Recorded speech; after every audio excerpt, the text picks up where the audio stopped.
Hello, people. We're in the book of Proverbs. We all try to find out some wisdom, some application of knowledge, because knowledge is not good enough.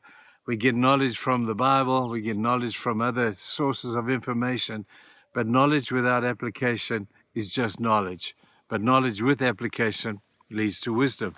So we're looking to Solomon and a couple of other guys to help us find what wisdom really looks like. Last week, we found that wisdom is found in a book. If we read the book, that's good, but if we put the book into practice, that's even better. Live life according to the guidelines and the instruction book that God has given us, which is the Bible.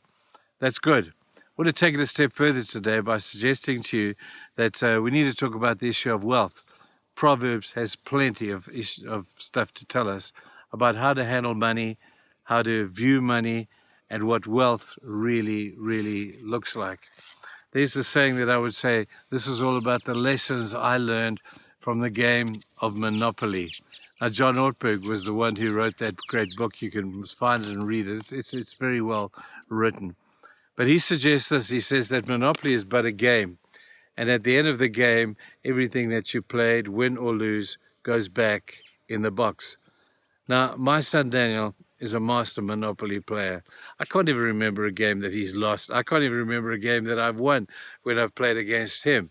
He understands the golden rule of making money, and simply this: he who has the gold makes the rules. Now, he has a rule that he plays according to, and none of us like it, and we're all sulking at the end of the game as he applies his rule. But there is a principle that we read in the book of Proverbs that is far more popular and far more powerful than the rule that Daniel has. And that is simply that at the end of the day, when it's all said and done, when all the bargaining has been finished and all the wheelie-dealing has taken place and all the con artists have done their thing, you know what happens? It all goes back in the box. Now that brings us back into reality as we look at the issue of wealth in life. We see people chasing it, finding it, losing it, trying again, getting ulcers, worrying themselves sick about their money. And at the end of the day, the principle applies. It all goes back in the box. That brings us all right back down to earth again, doesn't it? But I want to talk about this week, and I have a verse here that we find in the book of Proverbs. That's Proverbs 17, verse 16. And it says this: of what use is money in the hand of a fool, since he has no desire to get wisdom? You see, he thinks that money does it all. He thinks that money is all I need. I don't need wisdom. I just need money. Now, we all know that Jesus had some stuff to say about fools, and the greatest fool that Jesus spoke about was the rich man who had a great harvest. He looked at his harvest, he said, man, I got money set up here for life. I'll harvest it, I'll build bigger barns, and I'm going to work my butt off until I fill those barns. Then I'll sit back, eat, drink, and I'll be really merry.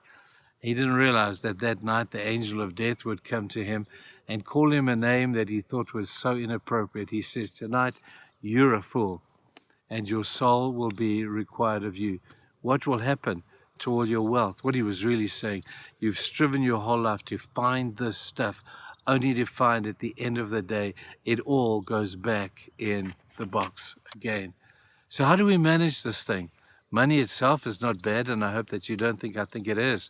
But I want to talk to you a little bit about this thing. You know, on the one hand, the Bible is very clear about the warning about money. It says that if we love it too much, it becomes an idol to us. And I'm sure that many of us can identify with that. But Jesus more differently talks about, and more distinctly talks about money as being a hindrance even to getting to heaven, can distract you from the things of God. And he says it's more difficult for a camel to go through an eye of a needle than it is for a rich man to get into heaven. Now, the eye of the needle he's not talking about, I think, is the eye of the needle that you find in Jerusalem or in some of those towns. It's a very small gate in the wall that you have to stoop to get through to get into the city. He says a camel can't get there.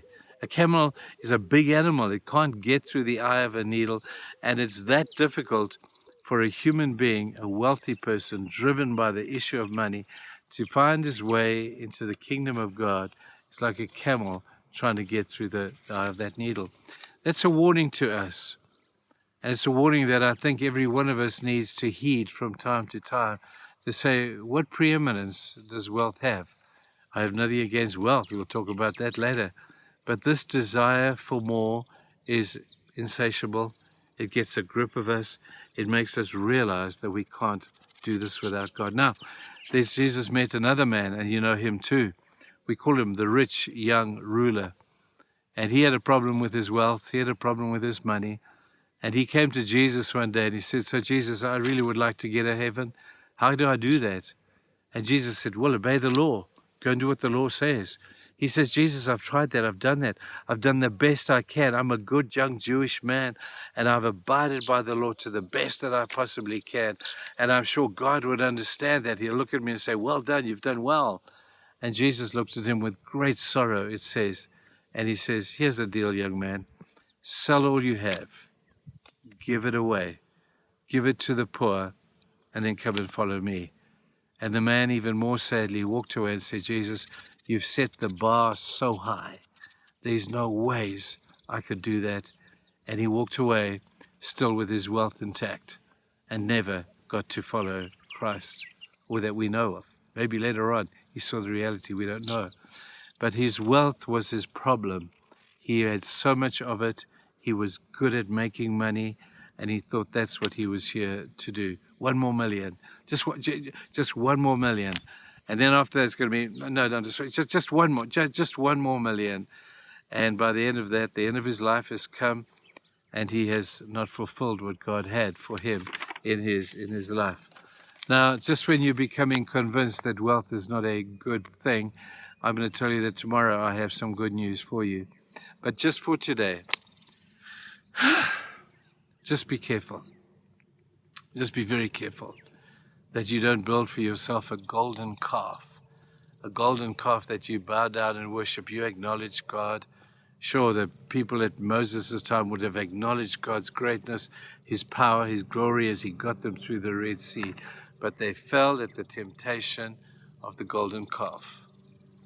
And what God did with the golden calf, he had them smash it up into a powder, poured it into water, and made them drink it. It all went back in the box. It always does, and it always will. There are some things, people, that just don't change.